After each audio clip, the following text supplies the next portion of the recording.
You eat too much for someone who doesn't work." Those words cut through me sharper than any blade could. I sat there at my own dinner table, surrounded by the very people I once called family, and for the first time, I realized silence could hurt louder than shouting ever did. It wasn't just a son's careless remark, it was the echo of years spent giving, believing, and being slowly erased from my own life. That night, something inside me broke quietly. But it was in that silence that a new strength began to take shape. Before we dive into today's story, I recommend you hit that subscribe button and turn on the notification bell, so you never miss a new story filled with drama, resilience, and unexpected twists. If you enjoy this video, type 1 in the comments. If not, type 0 to let me know how I can make better content for you. Now, settle in, get comfortable, and maybe grab your favorite drink, because this is a tale you won't want to miss. Let's get started. When I first moved into my son's house on the edge of Denver, the world felt strangely smaller. The neighborhood was full of neat lawns, identical mailboxes, and the faint hum of early morning traffic from the interstate. It was the kind of quiet that makes you hear your own breathing. After Linda passed 3 years ago, I thought I'd never hear laughter again. So when Ethan suggested I move in with him and Melissa, I said yes without hesitation. He called it a fresh start. I told myself it was a chance to belong again. Each morning, I woke before the sun came up. Old habits die hard after 35 years at Denver Motors. I still brewed coffee the way Linda liked it. Strong enough to wake the dead, she used to say. The smell filled the kitchen, and for a moment, I could almost feel her there, humming softly. I'd step outside to the small back porch, mug in hand, and watch the light slide across the mountains. The air in Colorado carried a kind of honesty. It didn't let you forget who you were. The house was newer than the one I'd built decades ago. Everything here was digital, thermostats, doorbells, even the refrigerator. Melissa loved that sort of thing. She worked remotely in marketing, always typing, always on a call. Ethan was up early too, checking emails, tapping his watch like the world might fall apart if he missed a notification. I tried not to get in the way. Instead, I found comfort in fixing small things, tightening a cabinet hinge, unclogging a sink, oiling the back gate that squeaked in the wind. Ben, my grandson, was my favorite part of the house. 6 years old, with the same brown curls his grandmother had. Every afternoon, I picked him up from school, and we'd sit on the porch building Lego trucks. He called me Grandpa Hank, and when he laughed, it sounded like a promise that maybe, just maybe, life wasn't over for me yet. I cooked dinner most nights, old recipes, nothing fancy, meatloaf, chicken stew, the beef pot roast Linda perfected over 40 years. Ethan would compliment the food distractedly, still on his phone, while Melissa counted calories under her breath. I didn't mind. I was happy enough watching them eat together, pretending that this was home. Still, I noticed things. The way Ethan's tone shifted when he talked to me, softer than when he was young but edged with something sharper. The way Melissa paused before including me in plans, as if calculating the effort. Once she asked whether I'd be comfortable eating leftovers for lunch, to help keep the fridge clean. I smiled and said of course. The truth was, I didn't eat much anyway. Out back, I planted a small maple sapling near the fence. Ben helped me dig the hole, his small hands gripping the shovel like it was Excalibur. "This tree's gonna get big," I told him. "You'll see it turn red every fall." He nodded, serious, the way kids sometimes are when they know something matters. That tree became my quiet project, something alive I could still nurture. Evenings were peaceful then. I'd sit on the porch with my coffee, the sun sinking low, watching shadows stretch across the yard. The house behind me buzzed with voices. Melissa laughing on a call, Ethan's footsteps pacing the hall. I didn't always understand their world of devices and deadlines, but I liked knowing I could still offer something. Steady hands, patience, a little bit of history in a house built on speed. Sometimes, after Ben went to bed, I'd hear Ethan and Melissa whisper upstairs. Money, promotions, daycare, the price of gas. Ordinary worries. Once I caught my name, something about expenses and Dad's groceries. I chose to ignore it. Families have their stresses, I told myself. They'd taken me in after all. I owed them gratitude, not suspicion. One night, as I washed the dishes, I caught my reflection in the kitchen window. The man staring back looked older than I remembered. Gray hair, shoulders stooped, eyes still searching for something to do. I realized I missed the clang of tools, the smell of engine grease, the feeling of being needed. At home, I was more ghost than guest, useful but invisible. Yet that spring, surrounded by the hum of suburban life, I convinced myself things were fine. Maybe this was what peace looked like. Quiet dinners, family photos, a growing maple tree. I didn't see the small cracks forming beneath it all, the glances, the murmured words, the subtle tightening of control. I only saw the sunlight fading across the lawn and thought, foolishly, that I was safe. That evening, before bed, I checked on Ben one last time. He slept curled under a blanket covered in cartoon trucks, his small hand resting on a Lego tire. I whispered, "Sleep tight, buddy," and turned off the light. Then I stood in the hallway for a long time, listening to the house breathe around me, steady, calm, familiar. I had no idea that the calm I clung to was the last I'd know for a very long time.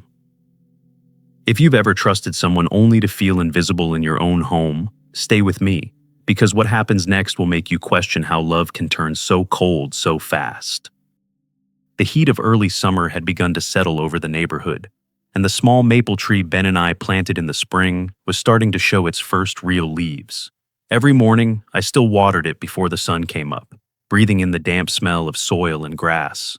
Life looked the same on the surface. Coffee brewing, the hum of Ethan's laptop, Melissa's heels clicking down the hall. But something underneath had shifted, just slightly, like a door left open in a quiet house. That evening, I cooked beef stew for dinner, the kind Linda used to make on Fridays. The smell filled the kitchen, and for a while, I almost believed everything was normal. We sat down to eat together, Ethan at the head of the table, Melissa scrolling through her phone, Ben talking about his science project. I poured myself a modest bowl and reached for the bread basket. Then Ethan looked up, his fork halfway to his mouth, and said, "Dad, you eat too much for someone who doesn't work." The words landed like a slap. My hand froze halfway through, buttering the bread. Melissa let out a short laugh, the awkward kind people make when they want to pretend nothing happened. "He's just joking, Dad," she said quickly, glancing at Ethan. But there was no warmth in her eyes, only a flicker of agreement. I tried to smile, though my chest felt tight. I finished my meal in silence while Ben hummed softly beside me, oblivious to the storm his father had just started. That night, as I washed the dishes, the sentence replayed in my head on a loop. "You eat too much for someone who doesn't work." I'd worked every day of my life since I was 16.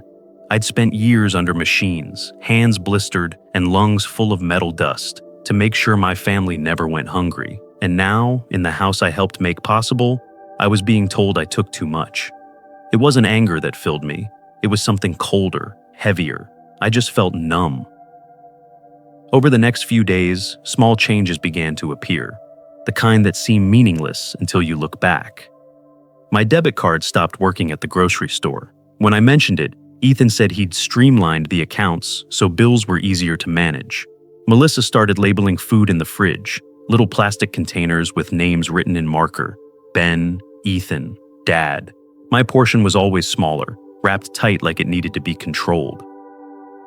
One afternoon, I offered to fix the broken fence post in the backyard. Ethan shook his head. "Don't worry about it, Dad. I'll call someone." It wasn't the words, it was the tone, patient but dismissive, like talking to a child who didn't understand how things worked anymore. I used to be the one people called when something broke. Now I was being told to sit down, to stay out of the way. Melissa grew more distant too. She smiled when guests were around but barely looked at me otherwise. Once I overheard her on the phone with a friend saying, "It's not easy having an extra mouth to feed." I stood in the hallway for a long time after that, listening to her laughter echo through the house, wondering how a home could feel so full and so empty at the same time. A few nights later, something strange happened. I came into the kitchen for water and saw an envelope from the bank sitting on the counter, my name printed across the front. Before I could reach for it, Ethan walked in and grabbed it. "Just junk mail," he said, sliding it into his briefcase. His smile was tight, rehearsed. When I asked if everything was all right, he hesitated. A small, sharp pause that told me everything wasn't. "Yeah, of course," he said finally, and left the room. I stood there for a while, the refrigerator's hum filling the silence. Maybe it really was nothing, I told myself. But something about the look in his eyes made my stomach twist. That night, I couldn't sleep. I sat by the window, the maple tree swaying gently in the dark. The house was quiet except for the ticking of the clock and the faint murmur of Ethan and Melissa talking upstairs. I couldn't make out the words, but I knew my name was part of the conversation. I felt like an uninvited guest in my own bloodline. I thought about Linda again, how she used to tell me that pride was a man's last coat. "You can lose everything," she'd say, "but don't ever let anyone make you feel small." I'd promised her I wouldn't, but sitting there in the half-light, I realized I already had. When dawn came, I poured myself a cup of cold coffee and looked out at the maple tree again. Its thin trunk bent slightly in the wind, but didn't break. I envied its resilience. I whispered to no one, "Maybe I really don't belong here anymore." The words hung in the air, unanswered, like the beginning of a storm I could already smell but couldn't yet see. If you've ever felt that quiet gut feeling that something's wrong but couldn't prove it, don't go anywhere. This moment will show how a single detail can expose everything hidden beneath the surface. A month passed, and summer began to press its weight against the windows. The maple tree outside had grown taller, its leaves brushing against the fence like restless fingers. Life in the house went on in practiced silence. Ethan and Melissa spoke to each other in low tones, always behind closed doors. Dinner was quieter, the air thicker. I filled the spaces between their conversations with small talk about the weather, the garden, or Ben's school projects, but it was like throwing pebbles into a bottomless well. No sound ever came back. One morning, I stepped out to fetch the mail. The sun was already high, burning against the white pavement.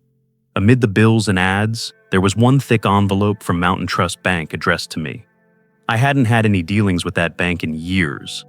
I stood there on the porch, turning it over in my hands, before finally tearing it open.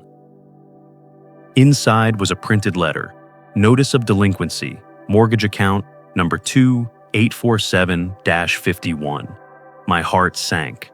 According to the letter, the mortgage was in my name, my signature right there on the bottom of the contract, and payments were overdue.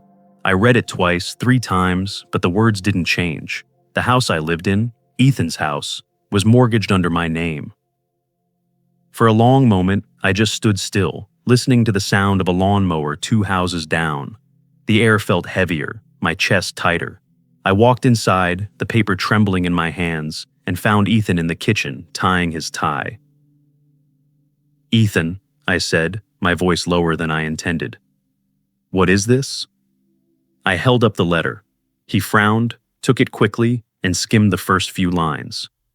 "Dad, don't worry about that. It's just a temporary thing." "A temporary thing?" I repeated, feeling the words dry in my mouth. "This has my name on it.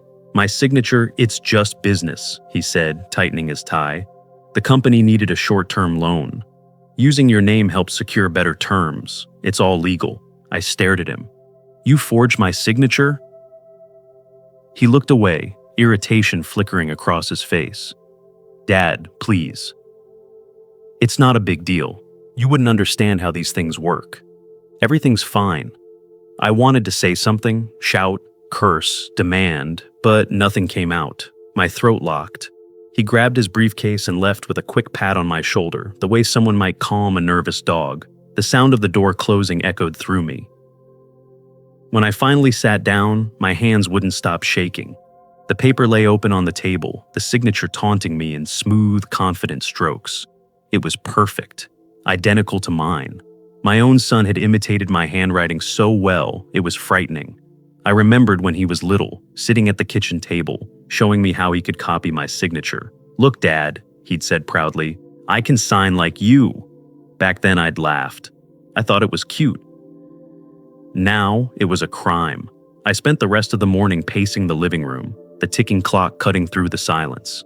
Finally, I picked up the phone and called someone I hadn't spoken to in years, Gordon Reeves, an old friend and former company lawyer.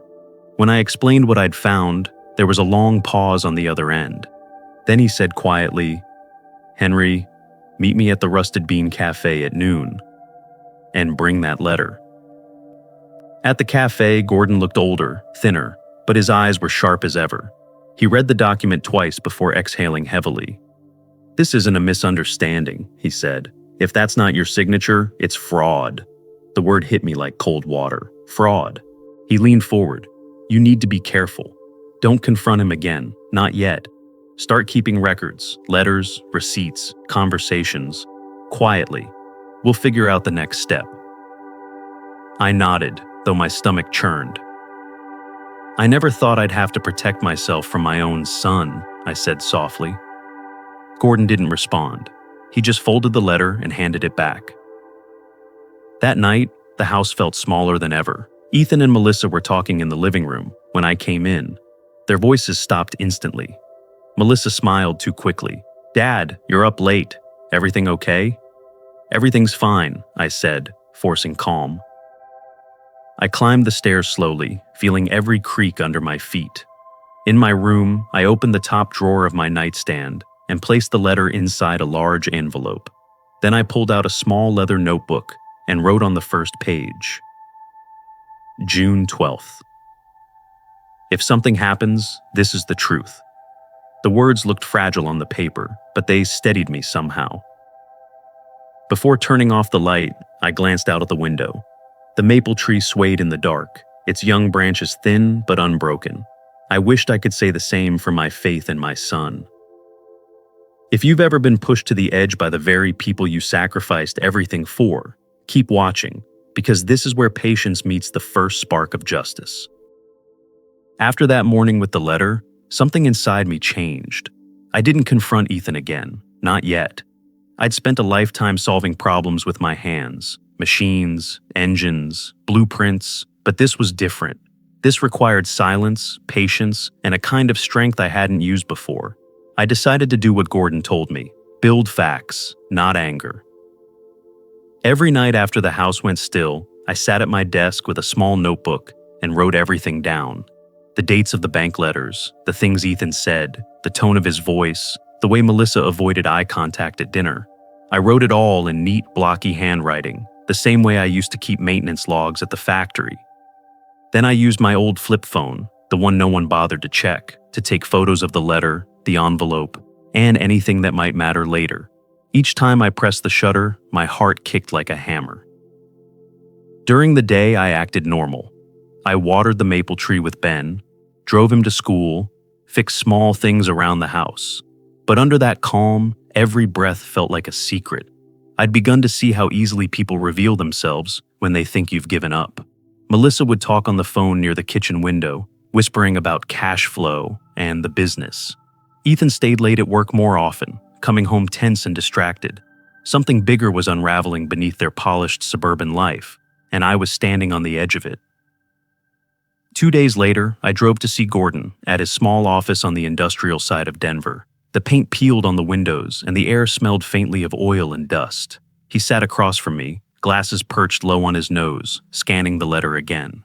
"This isn't just risky, Henry," he said. "It's criminal if you didn't consent." "I didn't," I answered. "He forged it." "Then you'll need to prove that." "We'll start with handwriting verification, but first we need documentation. Emails, financial records, anything linking your name to his business." He leaned forward. "Don't let emotions lead.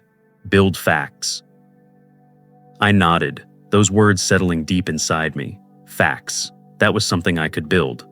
That evening, when the house emptied, Ethan at work, Melissa taking Ben to swim class, I opened the door to Ethan's home office. The smell of coffee and printer ink filled the room.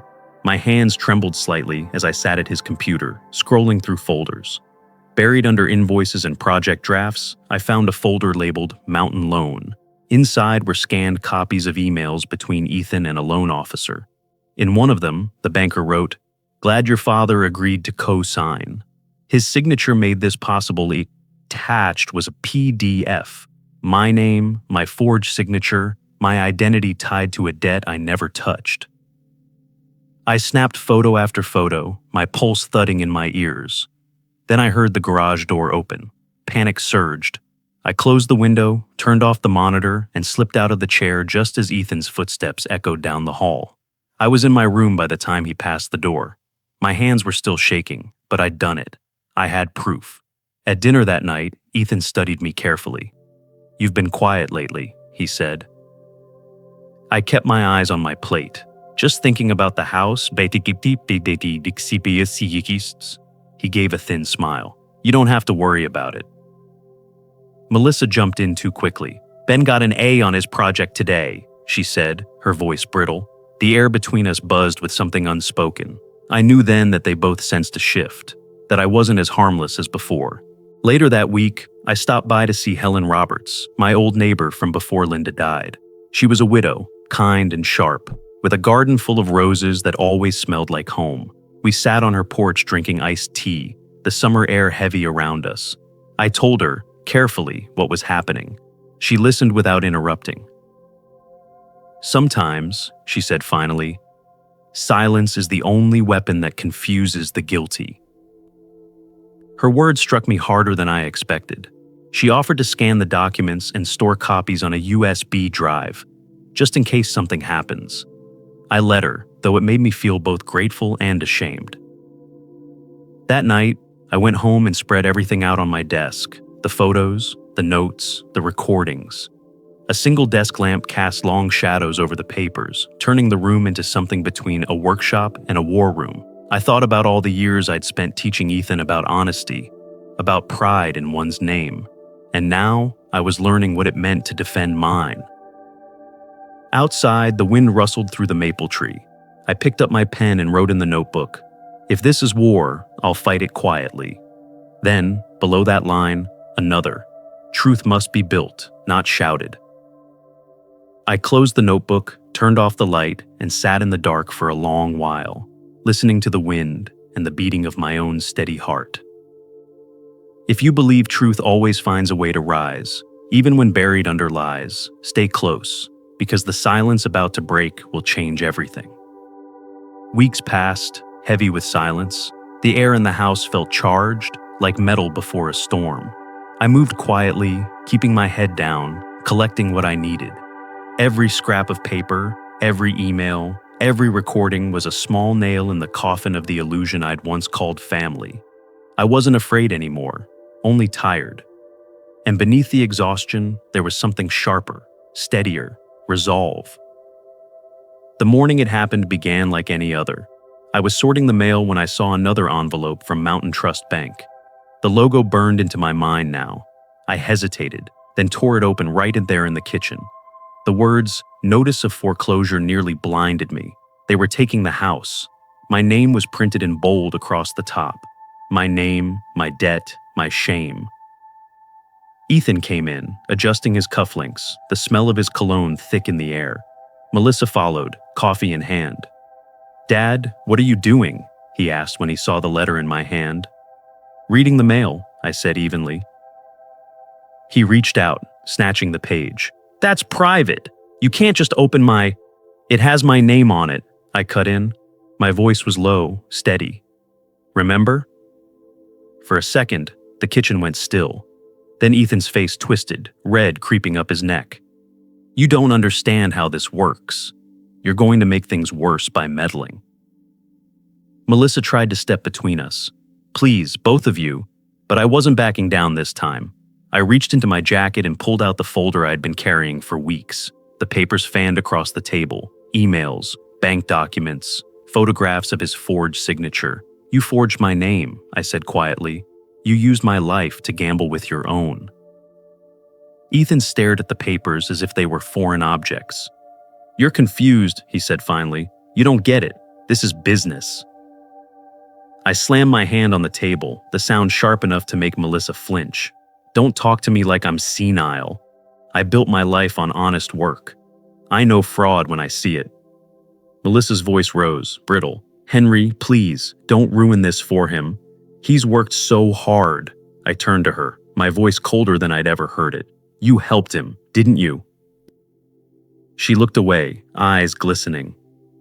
Her silence was answer enough. The sound of small footsteps broke through the tension. Ben stood at the top of the stairs, clutching his toy truck, his eyes wide and frightened. The sight gutted me. I lowered my voice. "Go to your room, Ben." He hesitated, then disappeared upstairs, tears already on his face. When I turned back to Ethan, the anger was gone. Only sadness remained. "You're teaching him to lie for convenience," I said. "I won't be part of that." Ethan's jaw tightened. "You're overreacting." "No," I said. "You're underfeeling." I gathered the papers, slid them back into the folder, and walked past him. The smell of Melissa's perfume lingered in the hallway, sweet and suffocating. I went to my room, packed the essentials, a few clothes, the notebook, the USB Helen had helped me make. My hands didn't shake this time. When I stepped outside, the afternoon sky was heavy with clouds. I called Gordon from the car. "I'm ready," I said. He sighed on the other end. "Henry, if you file this, it'll destroy what's left between you two." "He already destroyed it," I answered. "I'm just finishing what he started." I drove straight to Gordon's office, the rain starting to fall. We sat across from each other as I handed over the folder. He looked through it, nodded once, and said, "We'll begin proceedings tomorrow." The word proceeding sounded clinical, almost cold.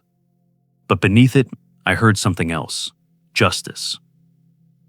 When I left the office, the rain had turned into a downpour. I parked in an empty lot nearby, too exhausted to drive farther, and leaned back in my seat. For the first time in years, I didn't feel helpless. I felt hollow, yes, but clean, like a wound finally drained of infection.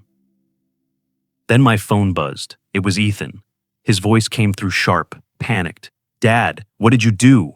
You can't—" The line cut off. 10 minutes later, flashing lights filled the lot. 2 officers approached, rain slicking their uniforms. "Mr. Walker," one asked, "we got a call saying you might be experiencing memory issues and carrying falsified documents." I almost laughed. "I'm fine," I said, handing them my ID and the notarized evidence. They looked it over, their expression shifting from suspicion to respect. "You've been misreported," one finally said. "Sorry for the inconvenience." They left, and I sat in the car, watching the lights fade into the rain. Ethan's desperation had reached a new low. I stayed in that parking lot through the night. The car heater hummed softly, the sound like distant machinery. I took out the photo of Linda from my wallet, her smile, calm and knowing. I whispered, "You were right. Sometimes love needs to be defended with distance." Outside, the rain fell harder, washing the dust from the windshield until everything shimmered under the streetlights. It wasn't peace yet, but it was the first clean breath I'd taken in years.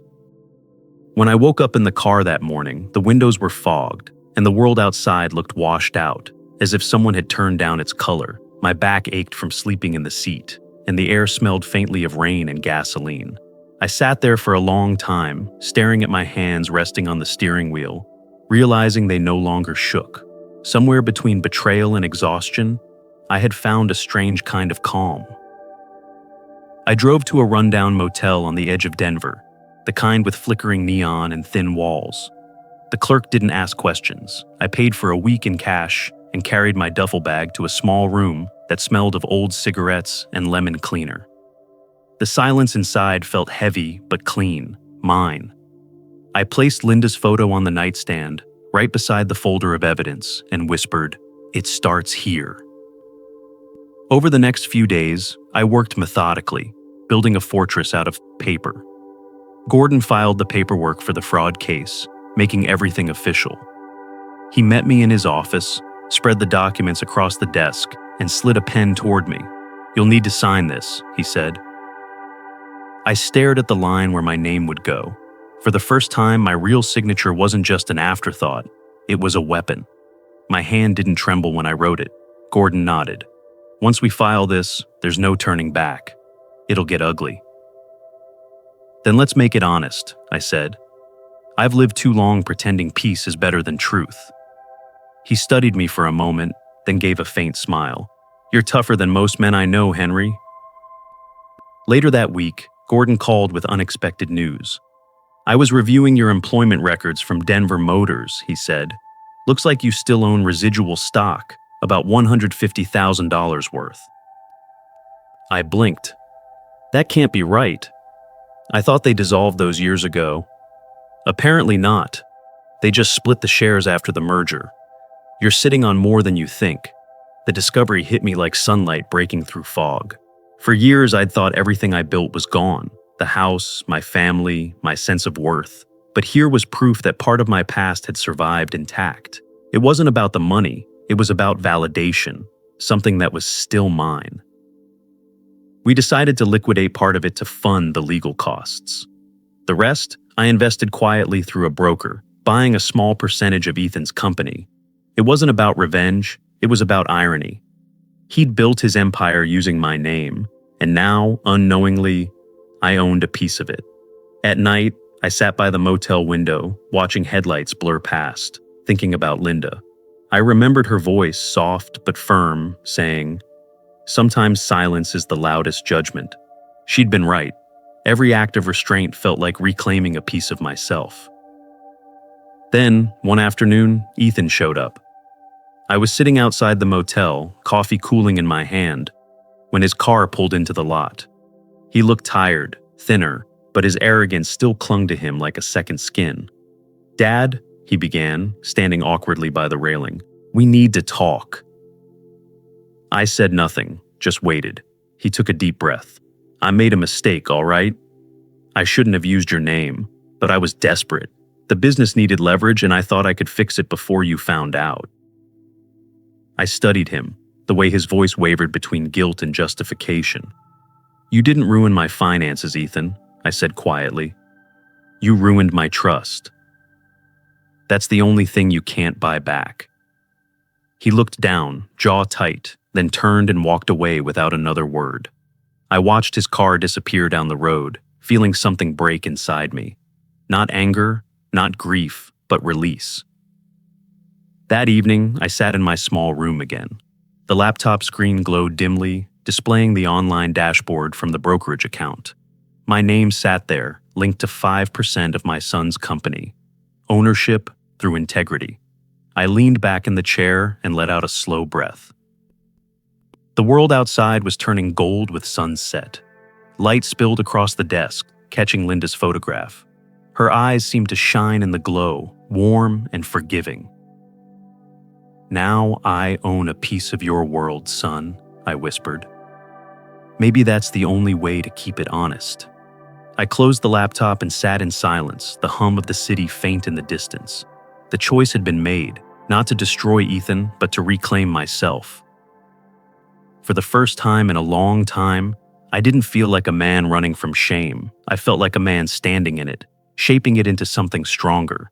Outside, the maple tree in my mind swayed in unseen wind, its roots deeper than ever. The first notice from the court came in a plain white envelope. I held it for a long time before opening it, knowing it was the point of no return. Inside were the words that made it real. The state of Colorado versus Ethan Walker, fraudulent misrepresentation and forgery. My son's name, printed in black ink under mine. Father and son, separated by a word that once bound us together, trust. When Gordon told me the case had been officially filed, I felt no triumph, no satisfaction, only gravity. It was as if I'd thrown a stone into a still pond and was watching the ripples spread farther than I ever intended. Ethan's accounts were frozen. His company was placed under review. The sleek car he loved sat idle in the driveway. Melissa stopped going to her Pilates classes and started pacing the house instead. The once perfect suburban life began to unravel, thread by thread. Ethan hired his own lawyer, of course, one of those expensive types, with polished shoes and cold smiles. He tried to delay the case, to shift the blame, but the evidence was ironclad. The forensic handwriting report confirmed what I already knew. The signature wasn't mine. The bank emails, the loan contracts, even the time-stamped messages between him and the loan officer, they all spoke louder than any confession ever could. When Gordon called to tell me about the results, his tone was steady. "It's done, Henry. The truth is officially documented." The truth. Such a heavy, bitter word. I should have felt vindicated. Instead, I felt hollow. A few days later, I saw Ethan on the local news. Businessman under investigation for identity fraud. His face looked pale under the harsh studio lights, his tie slightly askew. They called him a promising entrepreneur whose ambition crossed a dangerous line. I turned off the television halfway through. It wasn't my son on that screen. It was a stranger wearing his skin. Melissa came to see me once after the story broke. She looked tired, her makeup barely covering the dark circles under her eyes. "I hope you're happy," she said, her voice brittle. "You've ruined his career." I didn't answer right away. "No," I said finally. "He ruined it himself." She scoffed. "You could have stopped this before it went public." I looked at her, feeling the ache in my chest. If I'd stopped it, he'd never understand what he became. That night, I wrote in my notebook, "Winning against your son isn't victory. It's a kind of amputation." Weeks passed. The investigation tightened around Ethan. His business partners withdrew. His reputation, once spotless, was now a stain people crossed the street to avoid. Melissa stopped wearing her wedding ring. The mortgage notice turned into a foreclosure order. The bank repossessed the house, my old home, now cold and hollow. One evening, there was a knock at my motel door. When I opened it, Ethan stood there. He looked smaller somehow, as if life itself had drained him. His eyes were bloodshot, his suit wrinkled. "Dad," he said, voice cracking, "please, I'll pay everything back. Just drop the case. I can fix this." I stared at him for a long time, seeing both the boy who used to help me change spark plugs and the man who'd signed my name without asking. "You forged my trust, Ethan," I said softly. "Not just my name." He swallowed hard. "I know. I was stupid. Please don't destroy me." I shook my head. "If I forgive you now, you'll never learn what you've done." He stepped back, rain streaking down his face, though I couldn't tell if it was rain or tears. "You really don't love me, do you?" "I love you enough to let you face what you've earned," I said. He turned and walked away, disappearing into the dark street. I closed the door and stood there for a long time, the sound of the rain replacing his footsteps. Days later, Melissa left him. She took Ben and moved to her mother's house in Oregon. I didn't hear from her again. The last I saw of their old home was from my truck window, a foreclosure sign planted in the front yard, yellow tape across the porch. The maple tree I'd planted in the backyard was still there, though, leaves trembling in the wind. It was the only thing that had survived us all. That Sunday, I drove to the small church where Linda and I used to go every Christmas. I sat in the back pew, the wood cold against my palms, and bowed my head. I didn't pray for forgiveness or victory. I prayed for peace, for Ethan, for Ben, and maybe, selfishly, for myself. When I left, the first snow of winter began to fall, soft and slow. The world turned quiet, blanketed in white. I whispered into the air, "God, I did what was right. Please help him find what's left." The snow melted on my coat as I walked toward the car, my footprints fading behind me, just like the line between justice and heartbreak. The weeks after the trial felt strangely quiet. The noise that had filled my life, the arguments, the court hearings, the endless worrying, was gone. What remained was silence, and for the first time in a long while, I didn't fight it. I woke each morning to the pale light seeping through the thin motel curtains, brewed a cup of coffee on a small burner, and watched the steam rise into the still air. The room was plain, bare walls, one chair, one bed, but it was honest. There was nothing here that didn't belong to me. I began writing again, not letters or statements, just thoughts. My notebook filled with fragments of memory. Linda's laughter echoing through the old kitchen. Ethan's small hands covered in grease as we fixed the Chevy together. The way Ben's eyes had looked the night he saw us fighting. The pages became my way of forgiving myself for the noise I couldn't undo. One morning, while walking to the corner store, I heard someone call my name. Henry Walker, as I live and breathe. It was Carl Benson, an old friend from my Denver Motors days. His hair was mostly gone, his belly rounder, but his grin was the same. He clapped me on the back hard enough to make me wince. "Heard about the whole mess," he said softly. "You holding up?" "I'm still standing," I said. He nodded. "Good. You were always tougher than the machines we worked on. You taught me that a man's worth isn't in his job or his house. It's in what he stands for." That line stuck with me long after we parted. Later that week, he called and asked if I wanted to visit his new workshop on the east side of town. "Got a few young guys who could use someone who knows what he's talking about," he said. I went, not expecting much. The shop smelled of oil and sawdust, like the places I used to call home. A few young mechanics were bent over an old truck engine, arguing about the carburetor. Carl introduced me as Mr. Walker, one of the best men I ever worked with. The boys looked up with curiosity and respect, and for the first time in years, I felt something inside me thaw. I started spending my afternoons there, guiding them on little things, how to listen to an engine, how to take pride in clean work, how to treat tools like partners instead of weapons. They called me Mr. H. I laughed at that, but it warmed me in a way I hadn't felt in a long time. Maybe I couldn't fix what was broken in my family, but I could still build something good with what remained of me. One evening, I returned to my room to find a letter slipped under the door. The handwriting was small and careful. It was from Ben. "Grandpa, Mom says we might move again, but I miss you. I hope Dad says sorry soon." I read it 3 times before setting it down. The words were simple, but they carried a kind of grace that adults seem to forget. That boy still had hope, even after everything. I sat by the window, the letter resting in my lap, and whispered, "Thank you, Ben." A few weeks later, Ethan showed up. I saw his car through the shop window, an older model now, the shine gone. He looked thinner, older, and something about his posture told me life had been teaching him lessons the hard way.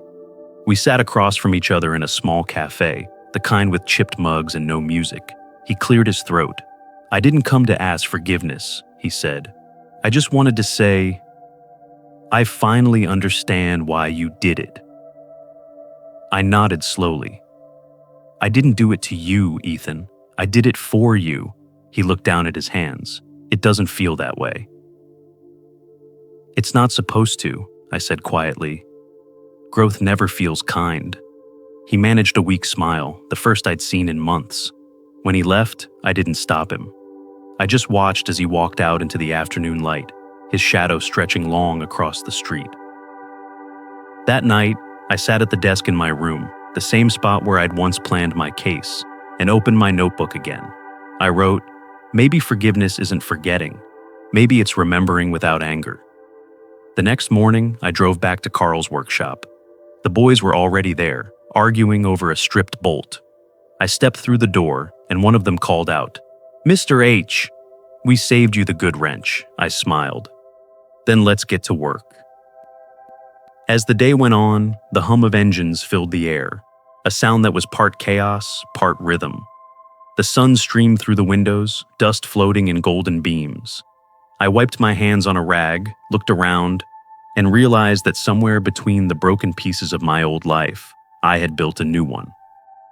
A year slipped quietly through my fingers, marked not by chaos, but by rhythm. The trial had ended months ago. Ethan was convicted of fraud, but spared prison after repaying what he owed and cooperating with the investigation. Justice, I suppose, had done its job. He lost everything he'd built. Yet somehow, I sensed it was exactly what he needed, to start again from the ground up, the way I once did. As for me, I'd moved out of the motel and into a small apartment near Carl's workshop. It wasn't much. A single bedroom, a secondhand recliner, a shelf full of old manuals, but it was mine. Every morning, I brewed coffee, opened the blinds, and watched the sun climb over the rooftops. It reminded me that peace isn't something you stumble upon. It's something you choose one morning at a time. Carl kept me busy. I spent my days teaching the young mechanics how to work with patience and precision. They reminded me of Ethan at their age, full of energy, shortcuts, and pride. I'd smile when they got frustrated, Tell them, the machine always knows when you're rushing it. They'd laugh, but eventually they learned. The hum of the shop became my comfort, the sound of purpose returning, steady and sure. Once in a while, I received letters from Ben. His handwriting had improved. Grandpa, Mom says we might move again. Dad's working at a smaller company now. He said he wants to do things right this time. Those words carried a warmth I hadn't felt in years. Maybe it wasn't too late for him after all. Then, one crisp morning in spring, Ethan came to the workshop. I saw his reflection first in the glass door. No suit, no watch, just a plain shirt rolled at the sleeves. When he stepped inside, the air shifted. Carl nodded to me quietly and walked out, leaving us alone among the smell of oil and dust. We stood there for a moment, two men who had both been broken by pride. Ethan's eyes were tired, but there was something honest in them now, something I hadn't seen since he was a boy. I heard you're still fixing engines, he said softly. Somebody's got to keep the old ones running, I replied. He smiled faintly. Ben talks about you all the time. He wants to spend the summer here, learn a few things. He hesitated, then added, I think it's time he sees what real work looks like. I nodded, my throat tightening. Then tell him to bring his gloves. For the first time in years, there was no bitterness between us, only quiet understanding. He didn't ask for forgiveness, and I didn't offer it. It wasn't needed. Forgiveness had already taken root in the silence between our words. That summer, Ben came to stay. The boy had grown taller, but he still carried that spark I loved, curious, eager, unspoiled by the mistakes of adults. Together we worked in the shop, side by side with the younger crew. I taught him how to change oil, fix belts, listen to the heartbeat of an engine. In the evenings, we'd cook simple meals in my small kitchen and talk about life, work, and sometimes about his father. One night, while wiping grease off his hands, Ben said, Dad says you saved him. I looked at him for a long moment before answering. Maybe we saved each other. The truth was, Ethan's fall had forced me to climb back into myself, to remember who I was beyond the role of a father, a provider, a man holding his family together. In saving him from the consequences of his own arrogance, I had found freedom from my silence. On the last day of summer, Ben and I drove out to the open fields beyond town in the old Chevy Linda, and I had kept for decades. The engine still purred, stubborn and alive. The sky was painted in amber and gold, the kind of light that makes you believe time can stand still. We parked at the edge of a wheat field. The wind moved through the stalks like a tide, endless and soft. Ben leaned out the window, smiling, the sun in his eyes. I felt Linda there beside me somehow. In the wind, in the light, in the peace that wrapped itself around us. Maybe justice isn't about winning or losing. Maybe it's about finding peace after the storm. I looked at Ben and said, let's take the long way home. He laughed. You always do, Grandpa. As we drove down that quiet road, the setting sun flashed across the windshield, turning the world to gold. The hum of the engine mixed with the beating of my heart, steady and sure. For the first time in a long while, I didn't feel like a man defined by loss. I felt like someone who'd built something unshakable, not out of steel or money, but out of truth. And this time, the road ahead didn't feel heavy. It felt like freedom. The mornings had grown softer since Ben left for school again. The apartment felt quiet, but not empty. Sometimes I caught myself waiting for the sound of his laughter from the hallway, or the echo of his sneakers against the concrete. But silence no longer frightened me. It had become a friend, a reminder that peace once found could hum quietly in the background of an ordinary day. I sat at my small kitchen table, my notebook open before me, the last few blank pages waiting. The same notebook had followed me through every storm, through betrayal, through the courtroom, through forgiveness. Now it waited for an ending. I poured myself a cup of coffee, the smell warm and grounding, and began to write. It wasn't about Ethan anymore, not really, or about money or property or pride. Those things had lost their weight. What mattered now was what I'd learned crawling through the ruins of my old life, that justice isn't about revenge, it's about restoration. And forgiveness isn't forgetting, it's remembering without bitterness. I wrote, "We don't heal by winning against others. We heal by making peace with ourselves." When I set the pen down, the line shimmered faintly in the morning light. I smiled, knowing Linda would have agreed. She always said life was less about fairness and more about what we choose to carry forward. The phone buzzed beside me, a message from Ethan, just a photo, Ben holding a small engine block in his hands, grinning, grease on his cheeks. The caption read, "He's got your touch, Dad." I didn't reply right away. I just stared at the photo, feeling something deep inside loosen. Maybe that was what healing looked like. Not grand gestures, but small signs that the damage had started to grow new roots. That afternoon, I decided to visit Carl's workshop one last time before the weekend. The boys greeted me with smiles and a chorus of, "Hey, Mr. H." The sound warmed me. I handed Carl the keys to Linda's old Chevy. "I'm done driving it," I said, "but I want to make sure it stays alive." He grinned. "That car's got your soul in it, Henry. I'll take good care of it." "I know you will," I said. Before leaving, I slipped my notebook into the glove compartment of the Chevy. Inside the front cover, I'd written one last message in steady ink. "Don't let pride drive you faster than love can follow." It wasn't advice for anyone specific. It was for whoever might open those pages, Ethan, Ben, or someone I'd never meet. That night, I packed a small suitcase. I didn't tell anyone where I was going. The truth was, I wasn't running away. I was finally going somewhere I'd always promised to visit. The mountains Linda and I used to talk about. The ones she said looked like God's handwriting against the sky. The next morning, I boarded the early train heading north. The conductor, a man about my age, helped me store my bag and smiled. "Traveling alone?" he asked. I nodded. "Not really," I said, "just light." As the train pulled out of Denver, the city faded into the horizon. Through the window, I watched fields roll by, gold and endless. The light shifted across the land like slow water. I thought of all the years I'd wasted holding on to anger, trying to control what was never mine to own. Time, family, fate. The rhythm of the train matched the rhythm of my heart, steady and quiet. I closed my eyes and let memory wash over me. Ethan as a child, Linda's laughter, Ben's hopeful letter, the sound of engines humming in Carl's shop. All of it blended into one long breath of gratitude. Somewhere near the foothills, I opened my eyes and whispered to the glass, "Peace isn't something we find, it's something we build." Outside, the mountains rose, vast and silent. The train curved along the valley, and sunlight poured through the window, warm against my hands. I rested them there and smiled. Maybe someday Ethan and Ben would take that old Chevy for a drive, find my notebook, and read the last line. Maybe they'd understand that what I'd fought for wasn't vengeance. It was dignity, truth, and love's quiet endurance. The train kept moving, steady as a heartbeat. I leaned back in my seat, feeling the motion carry me forward, not away.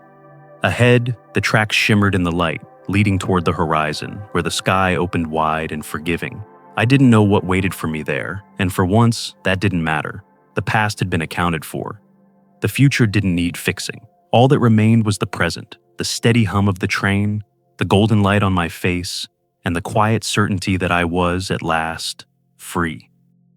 In the quiet aftermath of every storm, there comes a moment when the heart learns that peace was never about erasing the past. It was about learning to live beside it. The weight of betrayal, loss, and pride slowly gives way to something gentler, understanding. Life, in its imperfect mercy, doesn't always return what was taken, but it offers something else, clarity. Clarity that justice is not a sword meant to strike down, but a mirror that reveals who we truly are when all illusions fall away. There are times when forgiveness feels impossible, when the scars of what was done seem too deep to fade. Yet, forgiveness is not surrender. It is the act of reclaiming one's own soul from bitterness. It is standing on the ruins of yesterday and realizing that survival itself is a kind of victory. The journey toward peace begins not with grand gestures, but with small choices. The decision to speak truth, even when it hurts, to let go even when it's undeserved, to keep walking, even when the road ahead is uncertain. In the end, Life teaches that love and pride cannot share the same heart. One builds, the other destroys. The strength to rebuild does not come from wealth or power, but from the quiet courage to face oneself with honesty. And when that moment arrives, when the heart no longer seeks revenge but balance, true justice finally takes form. It is found not in the punishment of others, but in the redemption of the self. Because peace, after all, isn't something we stumble upon by chance. It's something we build, patiently, painfully, and completely, one honest day at a time. These turning points remind us that setting boundaries and valuing ourselves is not just an act of courage, it's the foundation of living with dignity. Now, I'd love to hear from you. What's one lesson from this story that you feel connected to, and how will you apply it in your own life? Let's grow together by sharing our thoughts. If this story resonated with you, drop a 1 in the comments. If not, feel free to leave a 0. Your feedback helps us improve. And don't forget to like, share, and subscribe for more stories that touch the heart and spark reflection. Thank you for watching, and here's to living life with strength, honesty, and authenticity.